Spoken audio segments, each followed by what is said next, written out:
नमस्कार। आज हम बात कर रहे हैं बॉलीवुड के मशहूर कॉमेडी अभिनेता राजपाल यादव के उस चर्चित कानूनी मामले की, जिसने एक बार फिर यह सवाल खड़ा कर दिया है कि क्या जेल की सजा काट लेने भर से आर्थिक देनदारी खत्म हो जाती है। एक कलाकार जिसने सालों तक दर्शकों को हंसाया, आज खुद एक गंभीर चेक बाउंस केस में सजा काट रहा है। मामला नया नहीं है, इसकी जड़ें साल 2010 तक जाती हैं, जब एक फिल्म के निर्माण के लिए लगभग 5 करोड़ रुपए की रकम ली गई थी। उस समय उम्मीद थी कि फिल्म सफल होगी, निवेश वापस आएगा और भुगतान समय पर हो जाएगा। लेकिन 2012 में रिलीज हुई फिल्म अता पता लापता बॉक्स ऑफिस पर बुरी तरह फ्लॉप हो गई। करीब 11 करोड़ रुपए के बजट में बनी इस फिल्म ने मात्र लगभग 38 लाख रुपए की कमाई की। फिल्म के असफल होने के बाद आर्थिक दबाव बढ़ा और कर्ज चुकाने में कठिनाई शुरू हुई। इसके बाद भुगतान के लिए जारी किए गए 7 चेक बैंक में प्रस्तुत होने पर बाउंस हो गए। यहीं से यह मामला साधारण वित्तीय विवाद से निकलकर कानूनी और आपराधिक दायरे में प्रवेश कर गया। कंपनी की ओर से निगोशिएबल इंस्ट्रूमेंट्स एक्ट 1881 की धारा 138 के तहत मामला दर्ज कराया गया, जो चेक बाउंस को एक दंडनीय अपराध मानता है। इस कानून के तहत अगर कोई व्यक्ति भुगतान के लिए चेक देता है और खाते में पर्याप्त राशि न होने के कारण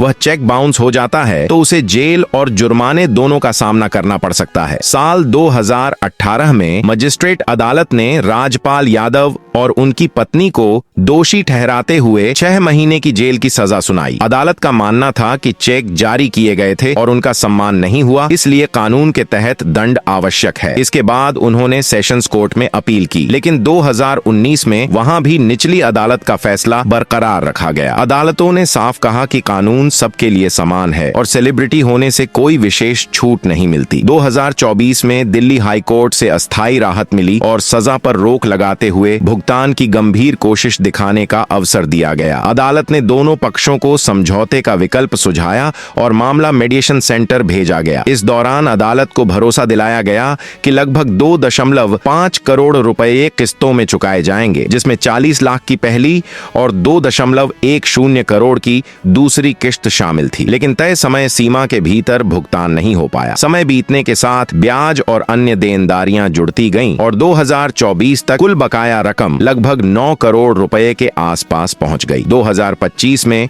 कुछ आंशिक भुगतान हुआ। अक्टूबर में 75 लाख रुपए जमा किए गए, लेकिन इसके बाद भी निर्धारित समय में शेष राशि नहीं चुकाई गई। दिसंबर 2025 में 40 लाख देने का वादा किया गया, जो पूरा नहीं हुआ। अदालत ने टिप्पणी की कि बार बार आश्वासन देना और पालन न करना न्यायालय के आदेशों की अवहेलना है। फरवरी 2026 में जब एक और मोहलत की मांग की गई, तो अदालत ने इसे अस्वीकार कर दिया और कहा कि पर्याप्त अवसर दिए जा चुके हैं। न्यायालय ने स्पष्ट किया कि किसी भी व्यक्ति को, चाहे वह सार्वजनिक जीवन से जुड़ा हो या फिल्म उद्योग से, कानून से ऊपर नहीं माना जा सकता। इसके बाद आत्मसमर्पण का आदेश दिया गया और 5 फरवरी 2026 को राजपाल यादव ने तिहाड़ जेल में सरेंडर कर दिया। अब मूल प्रश्न यह है कि क्या 6 महीने की सजा काट लेने से 9 करोड़ रुपए की देनदारी समाप्त हो जाएगी? कानूनी स्थिति साफ है, नहीं। धारा 138 के तहत सजा का एक हिस्सा आपराधिक दंड है, जिसमें जेल या जुर्माना शामिल है, जबकि दूसरा हिस्सा सिविल देनदारी है, जिसमें मूलधन, ब्याज और हर्जाना शामिल होता है। जेल की सजा पूरी करने से आपराधिक दंड की पूर्ति हो सकती है,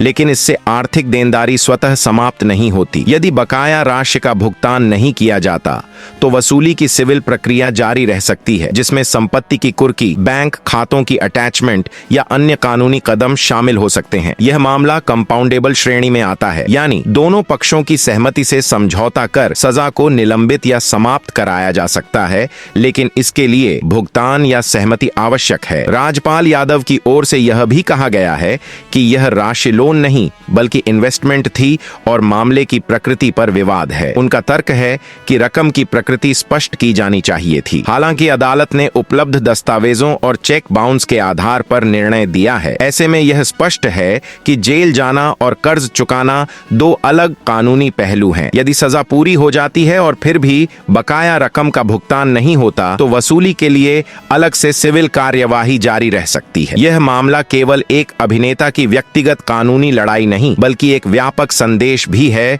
कि वित्तीय लेन देन में चेक जारी करना गंभीर कानूनी जिम्मेदारी है। चेक केवल कागज का टुकड़ा नहीं, बल्कि भुगतान का विधिक आश्वासन है। अगर वह पूरा नहीं होता, तो परिणाम गंभीर हो सकते हैं। इस पूरे घटनाक्रम से यह भी स्पष्ट होता होता है कि अदालतें पहले समझौते और भुगतान का अवसर देती हैं, लेकिन बार बार की गई देरी या आदेशों की अनदेखी के बाद सख्त रुख अपनाया जाता है। अब आगे क्या होगा, यह इस बात पर निर्भर करेगा कि क्या बकाया राशि का भुगतान किया जाता है या कोई वैधानिक समझौता होता है। यदि भुगतान हो जाता है तो सजा में राहत संभव है, यदि नहीं तो देनदारी बनी रहेगी। यह मामला हमें यह भी याद दिलाता है कि आर्थिक अनुबंधों और कानूनी दायित्वों को हल्के में लेना अंततः भारी पड़ सकता है। कानून की नजर में सभी बराबर हैं, चाहे वह आम नागरिक हो या प्रसिद्ध अभिनेता। ऐसी दमदार और सच्ची खबरें सबसे पहले पाने के लिए चैनल को अभी सब्सक्राइब करें और वीडियो को लाइक करें।